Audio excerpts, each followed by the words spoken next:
Who are you, and why do you think you're here? So I personally like to get a degree in mechanical engineering technology. I always liked working on things like robotics. I always liked tinkering with things since I was very young. I think it started when I was 5. Yeah. I don't even mean this into college. I mean like on Earth in this life. Oh. Oh my gosh. I should be clear. I'm sorry.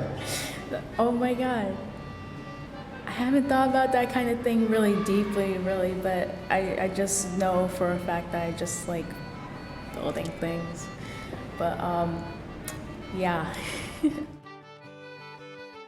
Previously in Greater Boston. They arrive in the middle of the night, while the trains are shut down for the evening.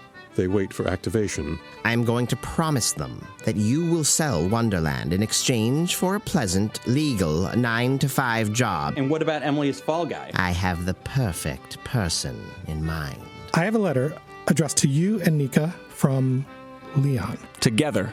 I think that's how we have to read it. It doesn't sound crazy. It is crazy. If you change your mind, I'll be at Wonderland. Redline wasted no time justifiably evicting the former citizens in the name of economic terrorism. If they're programmed with the right mixture of memories from Stamatis, the trains will run like a stopwatch. Phil's corner. You want it in character voice or in? All right. Malden. Red Dorchester. Somerville. Roxbury. This? Somerville. I've been doing this my whole life, I live right? in Milton, Massachusetts. Rosendale. And Boston. South This is Brockton. Medford, Massachusetts. Redline. Dorchester. This is Greater Boston. This week in Greater Boston, episode 38, The Voice in Your Head. Come in. Hey, there you are. I was worried that you left. Nah, I just needed a minute alone. Everything okay? It's just, I'm wondering about all the people I still need to say goodbye to, you know? Like my job at Singer and the Someday Cafe regulars. This is your thing, and I haven't even given my notice yet, and Hey, it's totally okay. I get it. You do? Of course.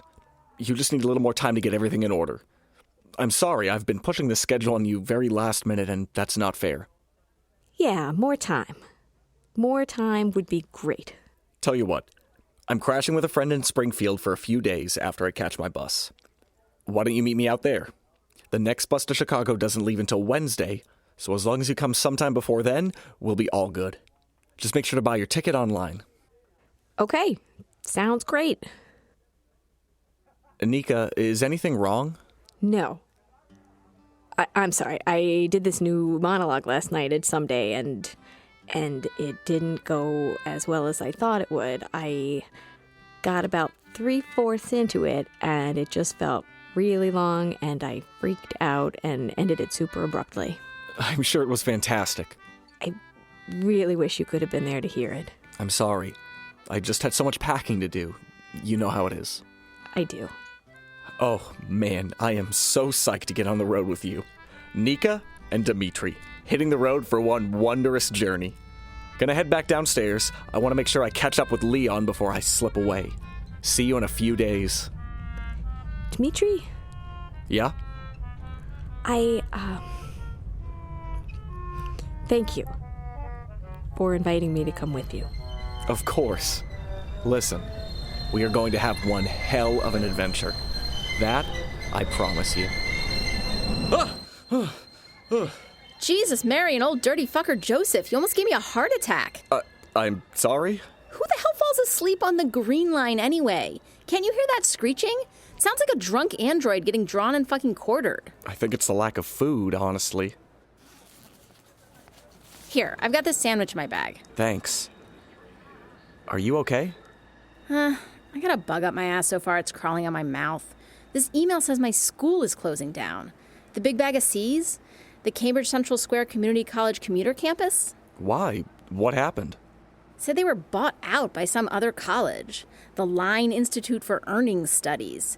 It's Smells like a leaking sack of fresh pig shit to me, but anyway, they aren't going to have my program, so I can't even transfer. Wait.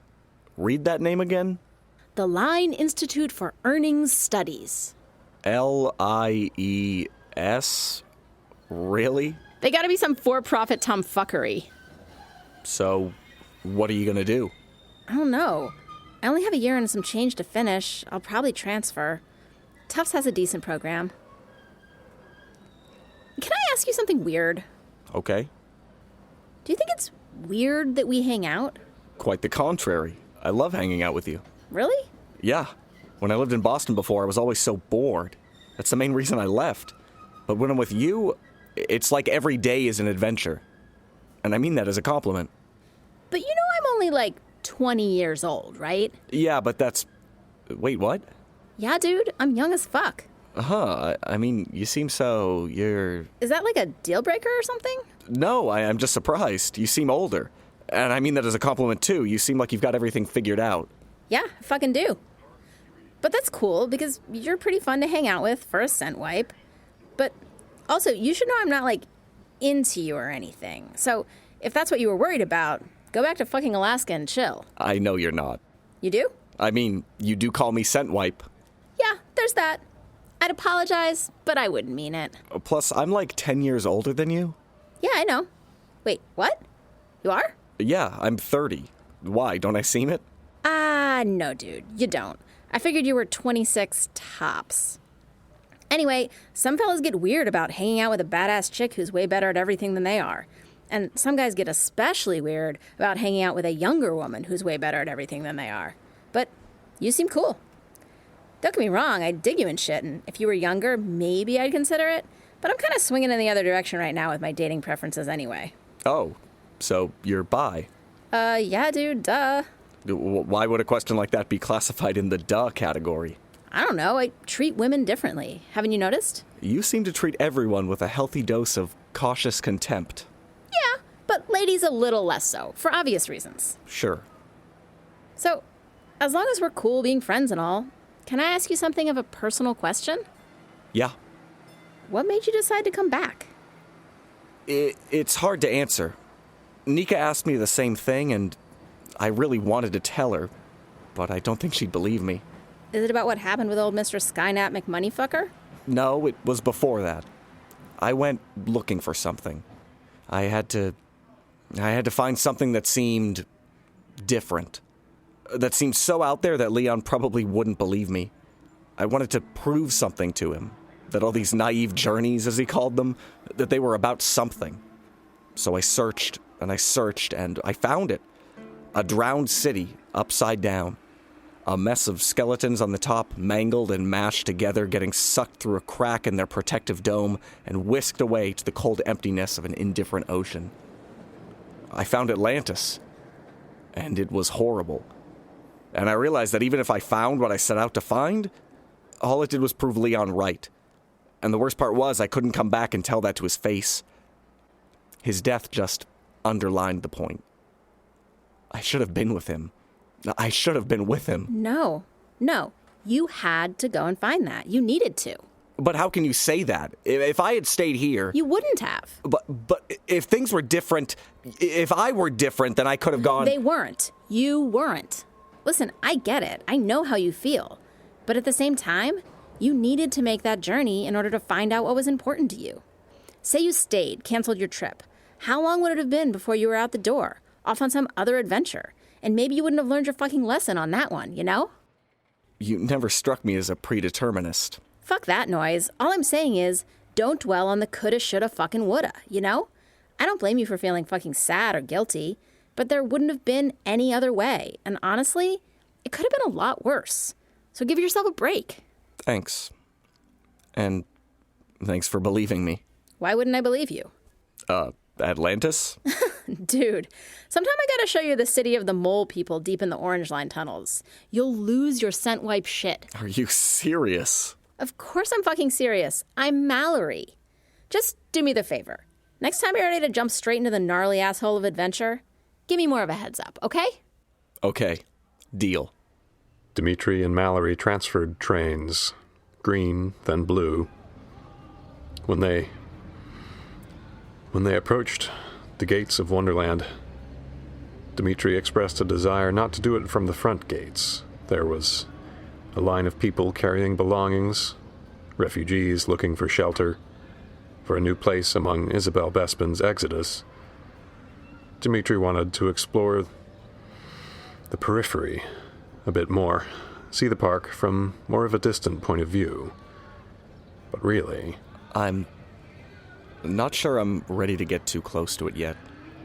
It's totally different, you know. The ride he died on, it doesn't even... I know.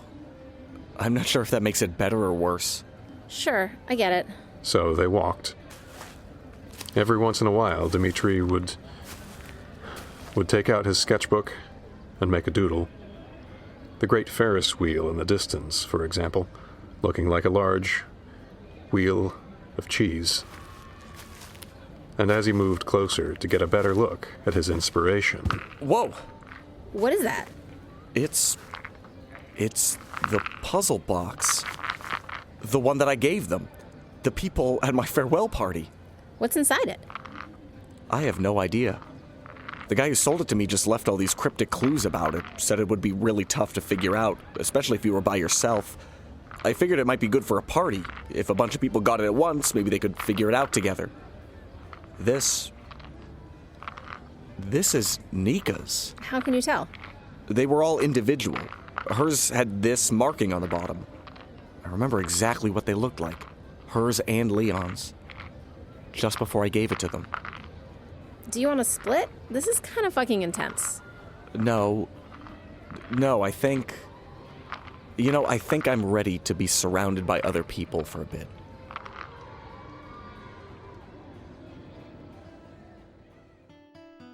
We are watching Ben Affleck enjoy some fine boutique shopping at Fields Corner, where dollar stores and pawn shops have been revitalized into sharper image and vintage consignment couture. We are watching Ben Affleck practice his putting with clubs that double as cocktail shakers. We are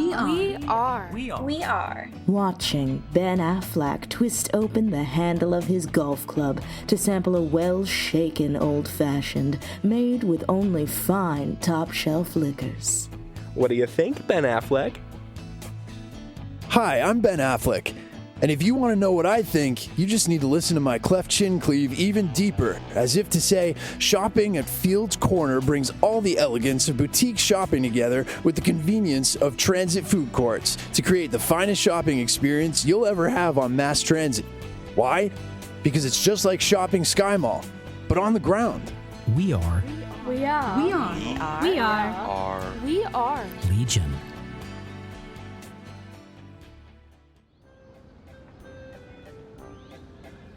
Nika kept her head down and her hood up as she crossed Wonderland. These people had every reason to hate her for her role in the Red Line eviction imbroglio. Imbroglio. That was such a Leon word. But of course she was thinking of him. Me.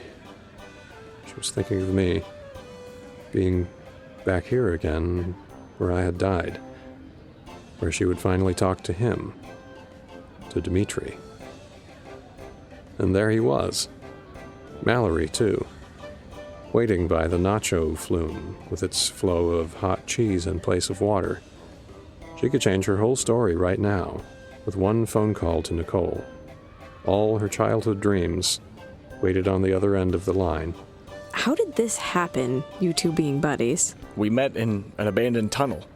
Mallory let me stay in your food truck. You didn't seem to give a shit about that barf box anyway. No, not really. Good thing. Someone made off with it last week. It's lucky Scentwipe carries all his stuff around like a hobo. Speaking of, I have your puzzle box. I found it in the reeds outside the park. You found it? I chucked that from the top of a roller coaster. You could have killed somebody. With Leon? After. Oh. I brought Leon's. I found it in Michael's office. That's all three then. You bought yourself one? I didn't want to be the only person without one. Don't you guys have some real shit to have out? We're gonna be here all night if you keep prairie dogging it. I imagined us having this conversation on the Whirlodon. It used to be right here. I wanted to make you ride it with me. As pilgrimage or penance? Both, I think. Sometimes more one than the other, but it's gone. Now it's the nacho flume? God, this place has changed. Took a real turn for the dumb. The nacho flume is as close as we could get, I guess. I'd still do it with you if it were running. I got this. Oh. Okay? Okay. Nika ducked under the ropes, then watched Dimitri make his way through the circuitous rope maze. They boarded, and Mallory sent them on their way. As they slowly rose, they exchanged long-delayed letters. Nika's returned from the Charles River where she had once tossed it. Dimitri's written on a one-tree island in the ocean. Written, but never sent. Do you know what really haunts me? The last time you saw him? The last thing you said to him? Missing his funeral? The things you can't say to him now? No, nothing like that. It breaks my heart that I'm never gonna see him again. He was my safe place. But there's nothing I need to say that he didn't already know. That's bullshit. You don't care that you can't talk to him? You always had something to tell him. Always. I mean, Christ, at the very least, aren't you blowing your top that you can't tell him that you were right? About all that stuff, all those impossibilities? None of that matters to you? Of course I care. It absolutely guts me. I saw such horrifying things. There was this time down in the subway where Leon and I passed in opposite directions. I could have gotten off the train just to say hello. It wouldn't have cost me anything. I could have caught the next train, still had my adventure. I just needed to hit pause and appreciate a few minutes talking to my brother. Instead, I shrugged and kept going. Sitting there alone under the ocean, that's what I couldn't stop thinking about. And I realized I'd done it again in Portland. I'd gone looking for Sasquatch, but instead found two people captivated by the happenstance mystery of each other. I saw it, but completely missed the significance. I thought it was sad. That's the moment the adventure ended, and right then I should have come home. I'd have been here in time, only by a day or two, but I'd have seen him before it was too late. Instead, I shrugged and got on a submarine. I didn't even call home first. But not talking to him about that stuff, that's my loss. He didn't need my mysteries. I'm going to miss him for the rest of my life, and I'm going to kick myself for ignoring so many opportunities to just enjoy him. But that's not the same as being haunted by him. All Leon needed was to know we loved him, and he did. He was sure of us, both of us. As they approached the peak, they braced for the coming drop. A moment of panic stole through Nika as she looked at her brother, sitting there beside her at the top of the track, awaiting the plunge. Up and over. The plunge didn't come. The thick sludge of cheese didn't allow it. Without the chain lift pulling the car, it slowed on the descent. Nika and Dimitri dangled in their restraints, watching the ground gradually approach. Whee! I guess? Huh. I missed your show. What? Your open mic performance? So? Wait, that's what haunts you? It was one show. You went to plenty of others. But I didn't go to that one. The last one before I left. Oh, I had so much packing, you know how it is. I didn't show up for you. Your letter talks about how I kept leaving and coming back, and I don't think you understand why. I always asked you to come with me, and you'd say, just give me a couple of days. So I'd wait for you. And you'd call and say, yeah, I'll be there soon. So I'd keep waiting until you'd call and it was, no, sorry, something came up, I can't go after all. But then I'd be there at the beginning of an adventure by myself. You're my best friend. All my plans included you. So I'd bum around for a few days and come home. That last time, I really thought you were coming. That's why I threw the party. You seemed so certain until the last conversation. I told myself it's okay, she'll be there. But then you weren't. And I had to go. I couldn't turn around, not again. But I didn't know how to go without you. I had to go. But all I kept thinking was how I was leaving you behind. So I had to stop thinking about you.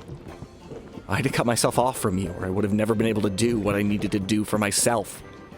I hated doing that. And I was angry at you for making me. But so many times, I hadn't shown up either. I didn't know I was doing it, but that's not an excuse. I should have known. I should have bought a fucking phone. I should have been at the funeral. You needed me. That's what haunts me, Nika. All the times I didn't show up for you. You wanted me to do a lot more than just show up. You wanted me to turn my whole life upside down. How was the ride, folks? Pretty terrible, actually. We'll take a second pass, though. You got it, boss lady.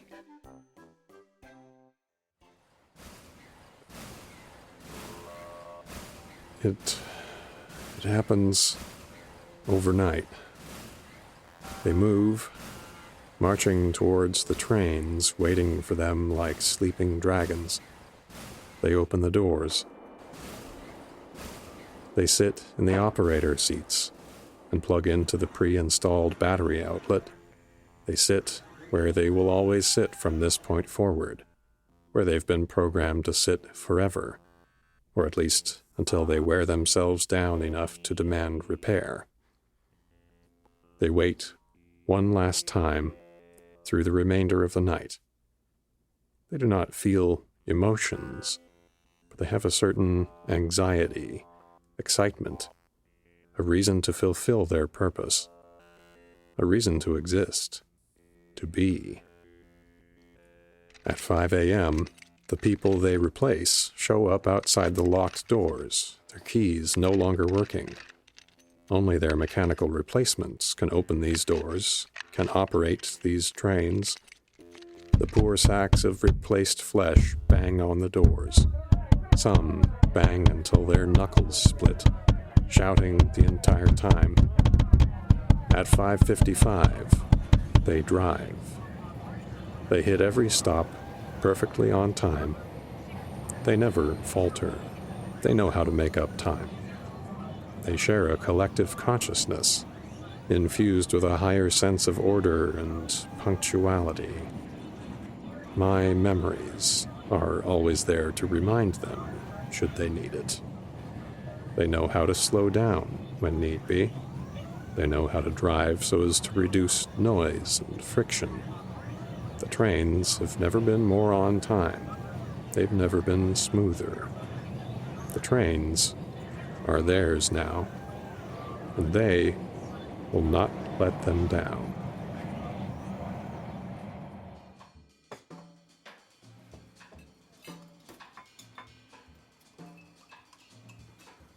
Nicole! Hey, Nicole, over here! It's me, Chuck Octagon. Hey, Chuck Octagon. What's the haps? The haps are not good. I'll say that much. But we're waiting for a couple more people. Should be here any moment. Who are we looking for? Got a description? No, but I'm sure they'll recognize me. How's your show going? Inexplicable Riddles. It's going. I think I'm about to get my guy, but after that, who knows? I'm waiting to hear on a potential new co-host, but if she doesn't sign, I think the show's probably dead. That's a shame. I do love riddles. Yeah? I published a book of them once, years ago, under a pen name, BB Bosco. What did the BB stand for? Nothing, actually. I just like the alliteration. Alliteration, when the keywords of a phrase or sentence all start with the same sound. I'm familiar with alliteration, Chuck. Hey, Chuck Octagon. I'm Luisa Alvarez. Luisa, hello. I'm Chuck Octagon, and this is on-air personality Nicole Fonzarelli. Fonzarelli? Really? Don't go there. All right, not going there. Anyway, this is my associate, Michael Tate. Mr. Octagon, hello. We've met, actually. You interviewed me out on the street once. Yes, I'm sure I probably did. And then you did an investigative piece trying to find me after my disappearance last year. Oh, yeah, right. Did anyone ever find you? Yeah. Hi? Good, congratulations. I guess I should probably do a follow-up piece on that. Yeah, sure. At least I would, if not for the fact that my career is suddenly transformed into a festering nightmare of journalistic impropriety, or to put it simply, a rotten circumstance of unethical reportage. Right. So, Charlotte Lindsay Coolidge tells me you're in the market for an investigative photographer? Okay, so here's the situation. Have you been watching my show lately? That's more of a question than a statement on the situation there, Chuck. I've been watching your show. A lot. I've been kind of surprised by it lately, and I've been wondering what's up with it. That's why I asked Louisa if I could tag along. You've really bought into Bespin's whole shtick. Not exactly unbiased. Also, not exactly sincere, is my guess. Yeah, that's the problem. The network is feeding me scripts. We got bought out recently by this corporation that's been moving in Multitude. They're a subsidiary of Myriad, which is a subsidiary of Throng, which is a subsidiary of this other subsidiary or something. Anyway, they're big supporters of Emily Bespin. And they've made clear that we're all supposed to be her cheerleader from now on. As a journalist, it's generally not appropriate for me to discuss my political leanings, choice of candidate, or voting history, but I'll say this much. Of the two options presented, I would not have voted for Emily Bespin if I were a Red Line resident. And I deeply resent being required to act as though I would have. Okay, now that's actually a situation. And considering that you've gathered a small team of investigators and media personalities in a semi-conspiratorial huddle, I assume you've hatched some kind of subversive plot to challenge or overturn that whole bullshit turn of events that will utilize our individual skills and talents? Or am I misreading the sitch here, Mr. Ocean? That's Octagon. Chuck Octagon. But yes, Nicole, that is a fair and accurate estimation of the sitch. My goal is to launch an underground media initiative, one that will report the true machinations of the Bespin administration and its allegedly nefarious association with all those string of subsidiaries, potentially in concert with the lottery, orchestrated by terrorist Oliver West. Oh, neat. I was hoping it'd be something like this. Can we call it the, you ready? The Underground. Yeah? We'll discuss it. Cool. I'll, put it in my calendar, right? Yeah, okay. Allegedly nefarious? Has that actually been alleged? Yes, by me, just now. I am alleging it. It is officially alleged. And you want to hire my firm to prove out your allegations? Yes. Well, I'm in a good position to help you. I've got a CI with knowledge on the Bespin campaign as well as the lottery, and I've got another in the resistance movement that's building in Redline. If you've got the funding, I'm game for the job. And that's where we run into trouble. Nicole, is there any chance that your network would be interested in underwriting a venture like this? I really doubt it.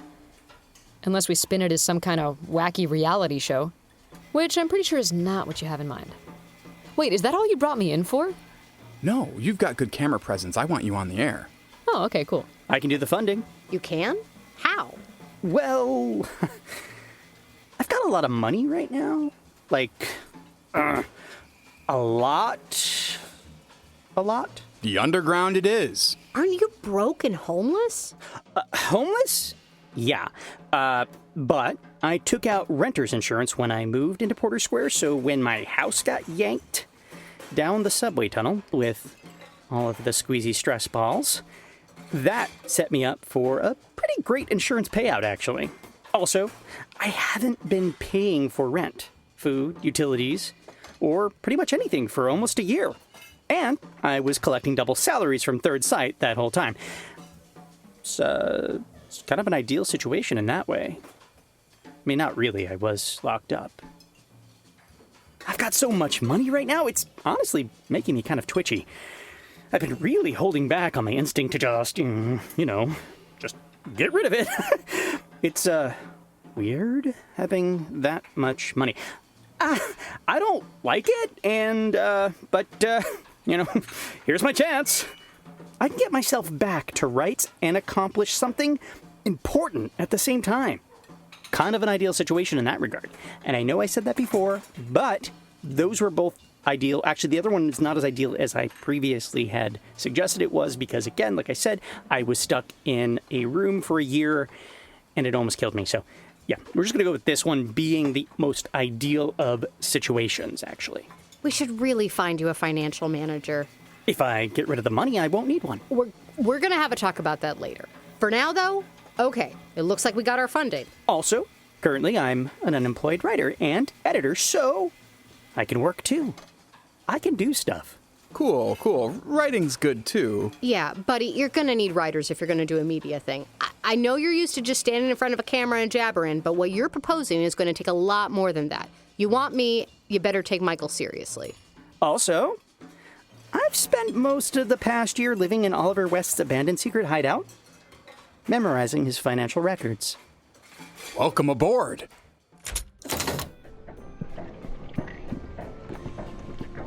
On their second ride, Nika mulled the choice she had to make.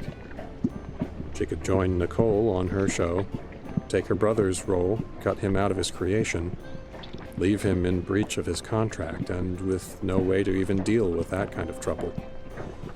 And he'd let her. He'd made it for her, after all. She knew that. That open mic stopped being important a long time ago. It's a representative example of how I put my dreams first. Yeah, you did. Do you want to know what I talked about in that night's performance? Some of it was about you, about what I envied most about you. You act. If you have an idea, you execute it. You have a goal, you go after it. You get curious about some batshit nonsense, and you do the work to satisfy that curiosity. Recklessly, without considering you're impacting the rest of us, but I wasn't thinking about that part of it then. I was only thinking about how brave you were. Which wasn't even true, was it? You're just impulsive. It's not the same thing. But whatever the reason, you act. While I stood passively aside waiting for adventures to come to me. That's why I took the TV show, to go with you on your adventure. By reenacting your adventures. That's what they offered me. I could only take it or leave it. And I figured it was a place to start. You could trade up from there. You didn't ask. I tried. I couldn't reach you. I called you, but you weren't there. You couldn't reach me? You couldn't reach me. Go on, Dimitri. Tell me about that. About how unreachable I was and what a hardship that was for you. Tell me what that's like, because really, I could hardly imagine. Nika, I know. I said... I know what you said. Just because you said it doesn't mean you're forgiven, or that I can't still yell at you for it, or that I am ever going to accept that excuse from you about anything. Okay. But I made the best decision I could. I thought you'd want me to take it. I thought you'd be mad at me if I didn't.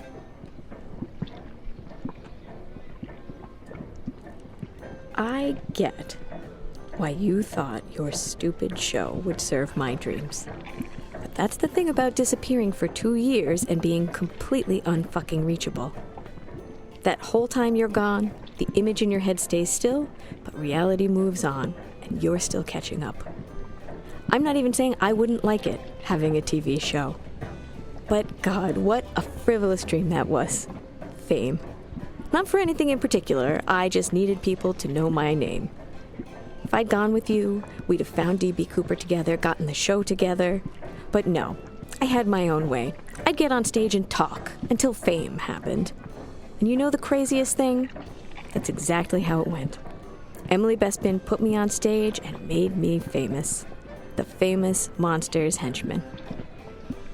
That's me all over, isn't it? The henchman, the accomplice, the sidekick, the tag-along. Nothing we ever did was my idea. My ideas felt too small even to me. An idea came into your head and you just ran at it, even if you ended up buried under a mountain of ice. Do you even remember how badly Leon's hands were hurt? He was in bandages for a week. This show you're offering me, it makes me your sidekick again. Even when it's supposed to be my idea, my dream, somehow I end up your sidekick. And okay, fine, you didn't have a choice in what the show was about. It was that or nothing, whatever. It's still a fucking participation trophy. It's my dream handed to me as a byproduct of you. Being sidekick on your adventures is bad enough. Being sidekick in my own adventures? No, not anymore. That view of me, you don't even question it, do you? The follower, the number 2, the girl waiting for someone to offer her a life. You can't see what I'm really doing. Talking up all Bespin's meanness like it's gold. It's an act. Turns out I'm good at that, acting. Nobody suspects that walking failure Nika Stamatis is a double agent. And whose idea was it? Who took the initiative? I did. Probably nobody but the people I'm working with will ever know. And you now. But honestly, that's enough. Especially since... Well, if nobody knows the good thing I've done, then maybe nobody will know the bad thing I did. The thing I'm atoning for. That's really brave, Nika. Maybe. But the hole I need to climb out of is so deep. Their car came to the top of the flume, teetered briefly, then reluctantly tipped to the opposite slope. As gravity shifted, they slid ever so slightly toward each other. What was that? My puzzle box. Finally, that's been nagging at me for years. They're supposed to work together somehow. I think they just unlocked. Dimitri opened his box. Inside was a plastic submarine, a cereal box toy that would rise and dive in water if loaded with baking soda. Well, that's pretty cheap. It would have been prescient 2 years ago. I hope mine's better. Nika's contained a thick copper coin with a train imprinted on one side, a block letter T on the other. A subway token, obsolete for over a decade. Man, you got swindled. I hope you didn't pay a lot for these. Let's not talk about that. Ouch. I'm sorry I treated you like a sidekick. I didn't mean to. I never thought of you that way. Yes, you did. On some level, that's exactly how you thought of me. Okay, maybe... Okay. I'm sorry, Nika. Thing is, you were right. I should have gone with you. I shouldn't have been here. So we can go. Whatever you want, stay or go, I'm with you. You choose the way. It doesn't matter now. It's too late. The point is, I shouldn't have been here in the first place. If I had gone with you... Don't you get it? Leon would still be alive. If I hadn't been here, then I couldn't have killed him. I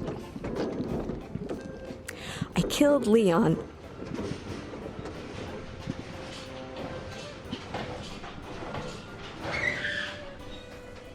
So, was it as fun the second time?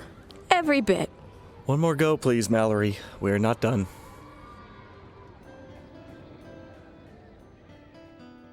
We are. We are. We are. We are. Watching, Matt Damon and Ben Affleck noticed the electric fencing that now surrounds all open-air stations as part of Redline's ongoing efforts to secure our turnstiles. That seems a little much. We are. We are. We We are. We are. Watching Redline's cutting-edge security cheesebots request to see Matt Damon and Ben Affleck's official Charlie permits, now required of all commuters, as evidence that they have passed rigorous screening tests that weed out criminals, druggies, and subversives. Hey, come on, guys. You know me. I'm Ben Affleck, and he's Matt Damon. There you go. Just listen to that smile. It's all good. Sorry, boys. Looks like you forgot to apply for your Charlie permits. We are. We are. We are. We are. We are. Watching Matt Damon and Ben Affleck get dragged away in handcuffs. What? No, you can't arrest me. I'm friends with Matt Damon. You made Matt Damon frown, you monsters. We are. We are. We are. We are. Are. We are. Legion. We are. Legion. We are. Legion. We are. Legion.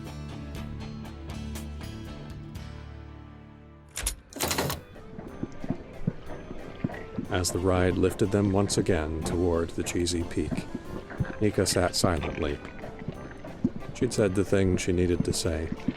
Her confession, her first crime.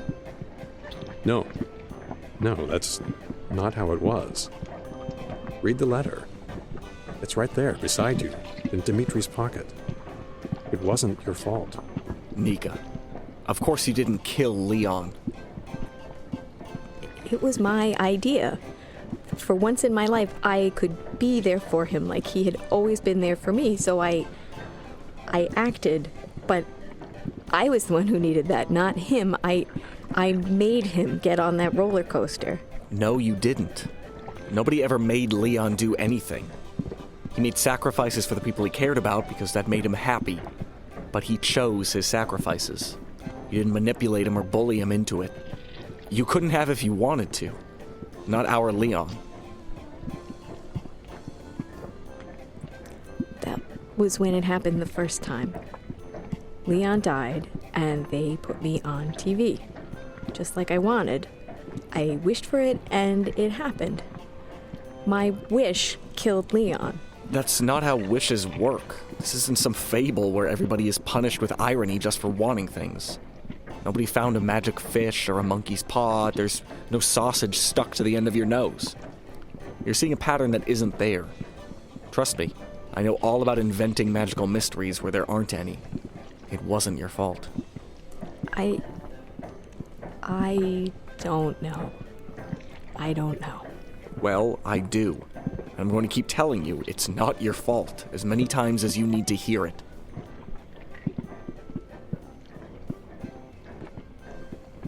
Do you think it would have been different if you'd gotten on that plane in Portland?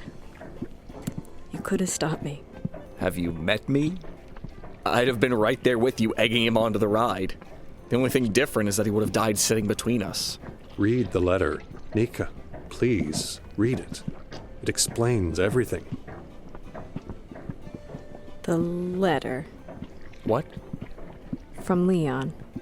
We still need to read his letter. You're sure? Yes. Dear Dimitri and Nika. It is a strange thing to compose. It is a strange thing to compose a letter when one is dead. My relationship to the corporeal universe seems contingent solely on my spiritual connection with some sphere of crystal Kabbalah. I twice previously attempted to send my thoughts to Nika. The results were mixed at best. I've done something I regret. I gave up on something important.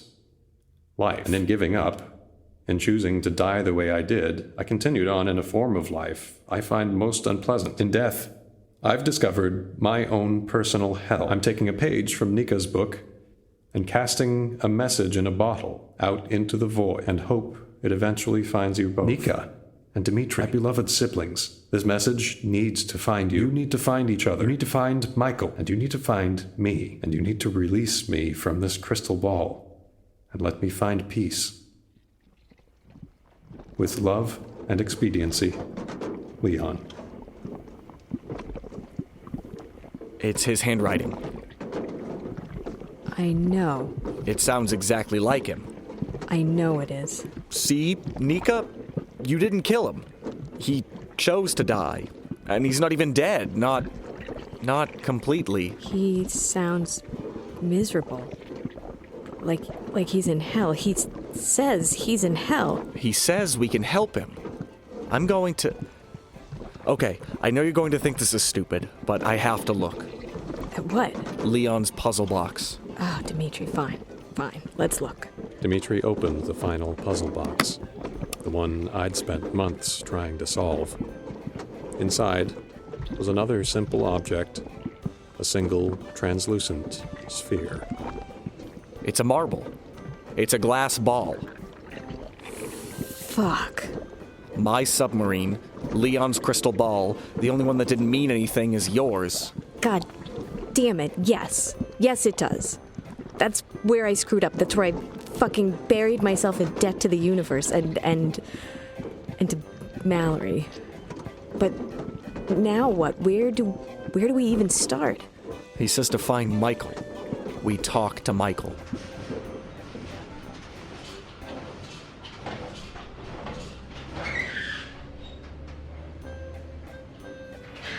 How about it, folks?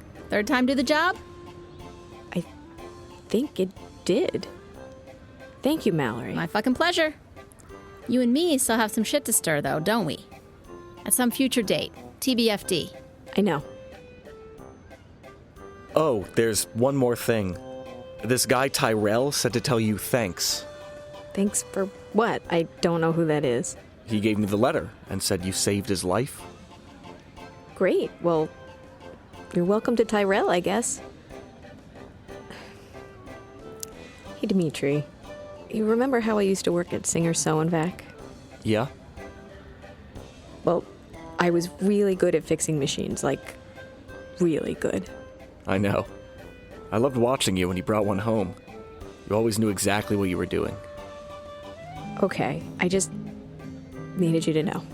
That's all. That's not all you were good at, though. The stories you told? You'd make up the wildest things. Adventures and monsters and quests. I knew what I wanted to be because you showed it to me in the first place. You made it real. You were my best friend, too. Past tense? We'll work on it. We can get back there. Okay. And say I like who I am, I like who I'm with, I like where I'm at, I like where I live, there's nowhere better right now for me. I like my life, this is where I wanna be. Da da da, da da da. Sometimes healing seems to take forever and a day, and it's hard to remember. In the end, you'll feel okay. Sometimes life can be a trial when you miss someone for such a long while, but it's good to remember the ways they made you smile, and say I like who I am, I like who I'm with, I like where I'm at, I like where I live, there's nowhere better right now for me. I like my life, this is where I wanna be.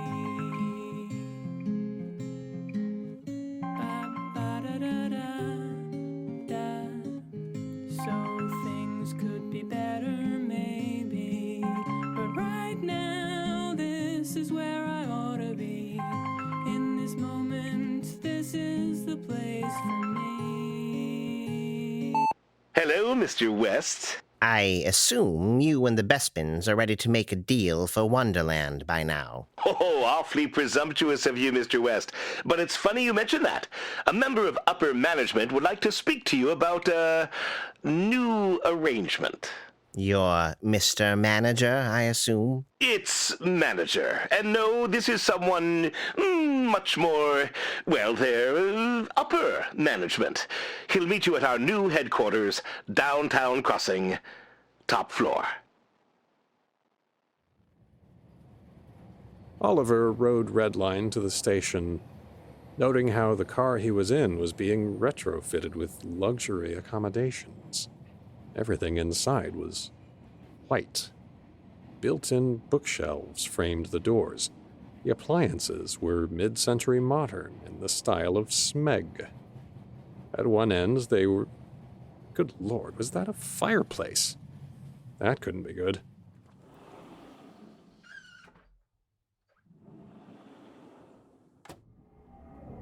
As he rode the glass elevator at Downtown Crossing Station, he asked himself two questions. One, how did they build this tower so quickly? And two, why was he so nervous?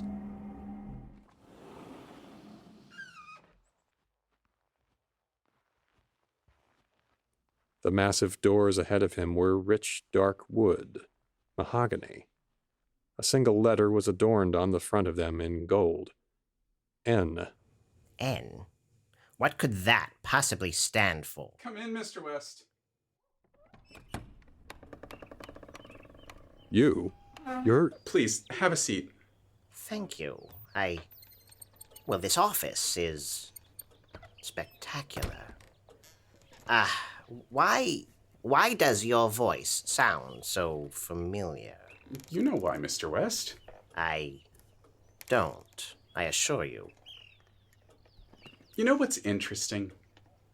People always assume our little association here is about money. That's all they talk about.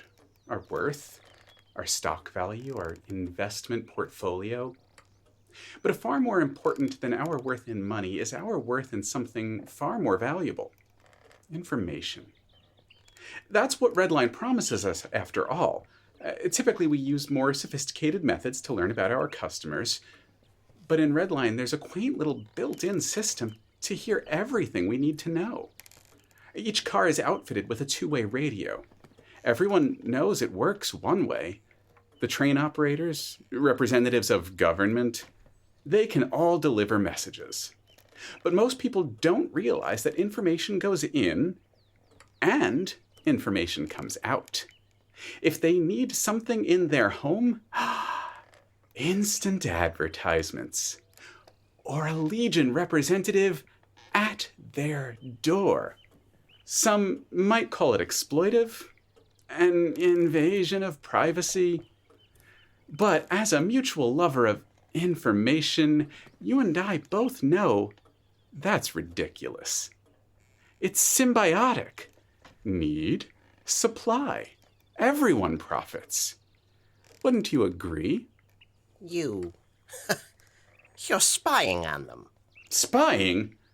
Were you spying on your employees at Third Sight? Were you using Leon Stamatis to spy on your enemies throughout Boston with that wonderful little crystal ball? Well, yes. Yes, I believe I was. Spying. An ugly word. Try this on for size. Learning. You were learning, Mr. West. And that's what we do. What we all do. And I've learned so much from you. For instance. Your voice. I swear I've heard it before. Of course you have. And do you know why? You've heard it deep inside you. In some tucked away part of your brain, I'm that little voice in your head, telling you what to do, telling you how to do it, and learning from your every choice. I know what you are going to do before you even do it. Which is why I'm going to offer you a contract. A revised contract in writing. Wonderland for a song. A replacement criminal for your nephew. His freedom. And a seat back at the table for you. And my family? Will they... Will they be... Will they know that I... We can delay them hearing about the bad news of your untimely demise. For now, at least. It's fascinating that you care so much about that, given how little you've even bothered to talk to them. I always thought I would... Bring them to Redline once it was yours. Show them your city once it was under your control. Of course you did. And of course I knew that. But it's never going to be yours, Mr. West. It's ours. Like every single thought in your head. It all belongs to us. Now. Sign on the dotted line, and do remember the contract is binding. If you fail to deliver on your promises, we'll fail to deliver ours. And without our promises, failure is all you'll be, Mr. West. Oliver picked up the pen and he... And how are you faring, Mr. Stamatis? Oh, you thought this would be so easy, didn't you? Now look at you. Do you know what they call a strong sense of order turned inside out by chaos? A black hole.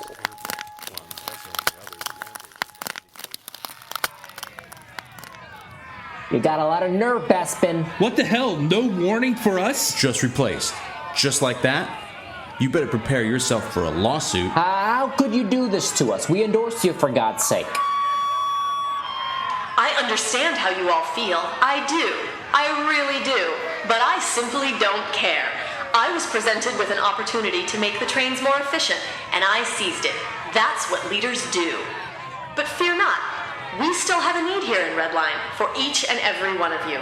With so many of Powell's filthy trash being thrown into the Wonder Dumpster, there's a huge demand for employment here in Redline. And these are the types of jobs that you're all suited for, in that they require so few skills. You know, coffee pot pourers and food couriers and the like. You know what, ma'am? There's honor in that work. There's honor in every kind of job there is. Work is work. Doesn't matter what kind. There's honor in pretty much every type of job that exists, except yours. Because you don't work, you just talk. You can't even get that right, because when you open your big mouth, the only thing that comes out is... Why are you still talking? Why haven't you been tossed into the empty nothingness where you belong? Toss him out. Toss him hard. He can join the unemployed lot in Wonderland for all I care. Now, let me be clear. We have work for you. If you fall in line, know your place, and behave. The pay is minimum wage and... enough. And the hours are long. And if you act now, you can rent some space at Shawmut Station and a few other select trains and stations at a discounted rate. So, no more housing. Lindsay Coolidge carried your freeloading behinds long enough as it is. You should have saved considerably in preparation for being obsolete. And if you haven't, that's your problem. Here are your revised contracts. You can sign them or shred them. Redline will thrive either way. The question is, will you?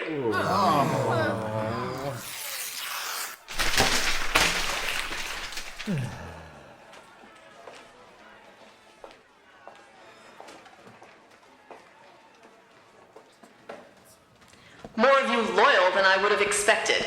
That's good. That's very good. I am so sorry I'm late, Emily. It's quite all right, Nika. It is? Of course. You deserve a little time to yourself. You've been working so hard, haven't you? Yes, I have. I got you a little something. Come with me.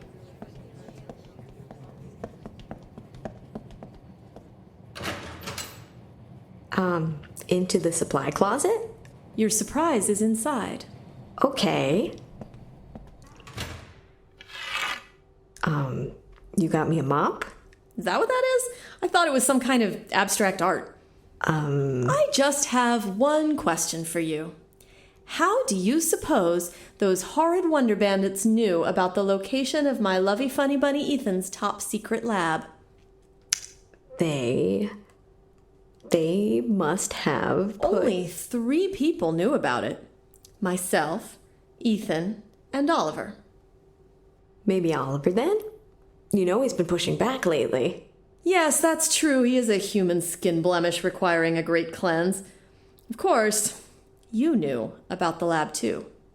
I did? What's that? Your surprise. Hey, Nika. Phil, you're in the RLPD? Yeah. New job as part of my pardon. Oh, and you're under arrest. What? You have the right to not talk and all that jazz. Emily, I am a traitor? A filthy, mutinous little traitor?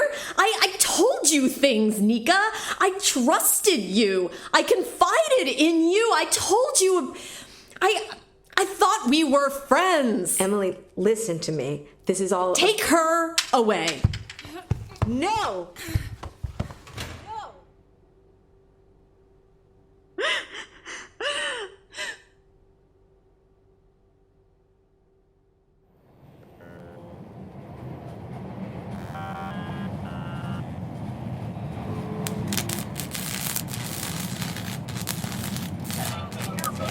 Next stop will be Elvis.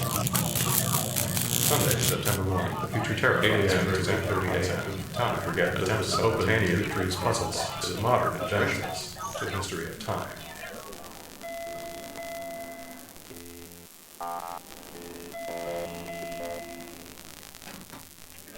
Braintree line, Braintree.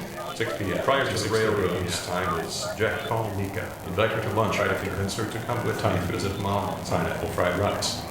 Encourage Michael to redouble his job-seeking efforts. 7 p.m. to 8 p.m. Be gentle toward Tortellini with motives short. Don't shame. Dancing and drinks to follow. I just could not do it. I took one look from atop that rickety wave of track, that dizzying array of speed and surprise, and embraced the greatest certainty I could muster. Nope.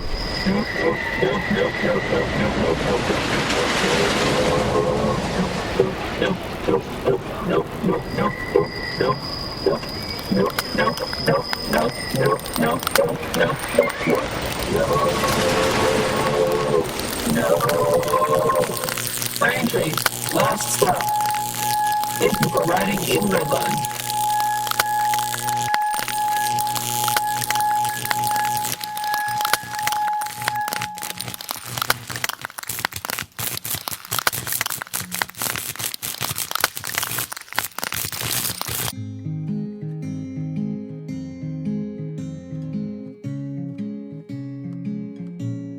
Sometimes trouble makes me weary and sad. Greater Boston is written and produced by Alexander Danner and Jeff Van Drusen, with recording and technical assistance.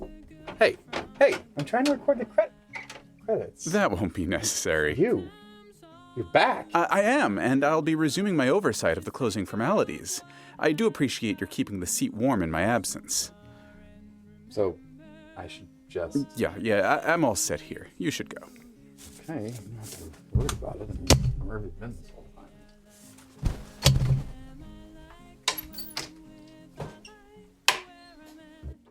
time. Let's see. Here we go. Greater Boston is written and produced by Alexander Danner and Jeff Van Drusen, with recording and technical assistance from Mark Harmon. This season is dedicated to Caitlin Van Drusen and Brandy Danner, the two women who have to put up with all of Jeff and Alexander's nonsense while they make this ridiculous thing. Thank you to Patreon supporters John Grills, Amanda Robinson, Derek J. May, and Rasmus. We've reserved fine luxury car condos for each of you in the newly revitalized city of Redline. And thank you to everyone who has supported Greater Boston through Patreon, through sharing the show on Twitter or on Tumblr, by joining the fan Discord and sharing your reactions to each episode. We are grateful for all of it. This episode featured Kelly McCabe as Nika Stamatis, James Johnston as Dimitri Stamatis, Joanna Bodnick as Mallory, Braden Lamb as Leon Stamatis, Jeff Van Drusen as Chuck Octagon, Kristen DiMercurio as Nicole Fonzarelli, Julia Propp as Luisa Alvarez, James Oliva as Michael Tate, Rick Zeef as Lawyer, Mike Linden as Oliver West, Jim Johansson as Rusty, Sam Musher as Emily Bespin, and Michael Melia as Philip West, with special appearance by Briggan Snow as Ben Affleck. Also featuring David Reinstrom, Phoebe Joy, Jordan Cobb, Cole Burkhart, Fox Cooper, Tina Daniels, Christopher Dole, Todd Faulkner, Jack Peavyhouse, Alma Rhoda Jill, Zane Sexton, and Alex Welch as Legion, with additional voices by James Hartley, Colin Kelly, and Brandy Danner. Interviews with real Greater Boston residents. Oh, and I'm back. Hello. Charlie on the MTA and Tosa Waltz by Emily Peterson and Dirk Tiede, Broke Yeti by Ryan Estrada, Drums by Jim Johansson, This Is Where I Wanna Be by Must Be Tuesday. You can find more of their music by following them on Twitter at Must Be Tuesday. Extra special thanks to Carl Christian Krumpholtz, the artist who conceived the Nacho Flume when he created the 3 amazing prints we released at the beginning of the season. Episode transcripts are available online at greaterbostonshow.com. And that is it for Season 3. Jeff and Alexander will be taking a little time off, but they'll be back with monthly mini-episodes while they work on writing the next season. I'll be keeping an eye on them. Make sure they stay on task. It's what I do. Goodbye for now, and I will see you back in Greater Boston in Season 4. This is where I wanna be. Da, da, da, da, da, da. This is who I wanna be. Da, da, da, da, da, da.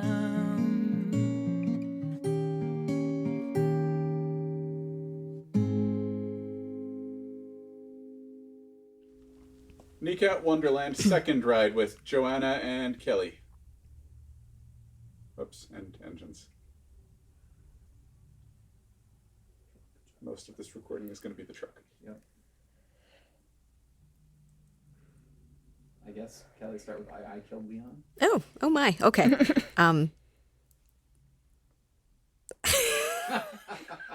Sorry. I'm so sorry. Such a weird line. Just be like, hey. Okay. I was trying to like work myself into it. All right. Shitty. All right. All right. I killed Leon. I killed him. I tried so hard. All right. You did it so well, and I was like, what kind of monster am I? All right. I killed Leon. So, was it as fun the second time? Every bit. Killing him. Even better the third time. Ooh. Second time's a charm. If I hadn't been here, airplanes couldn't have killed him. I sent in a squadron after him. 2 airplanes cornered him in an alleyway. Beat the crap out of him. Those planes from Cars, the Cars franchise spinoff. I love them. Here, I was thinking Starscream. Are the planes bad in the car? It's planes from Cars, Fire and Rescue, but no rescue's coming. Wonderful. I mean, not really, but... Well, I'm glad you enjoyed that. It felt wrong to keep it evil all the way through, but I got stuck there. That's okay. You're all That's how it starts. It got stuck on evil. It's a funny story, officer.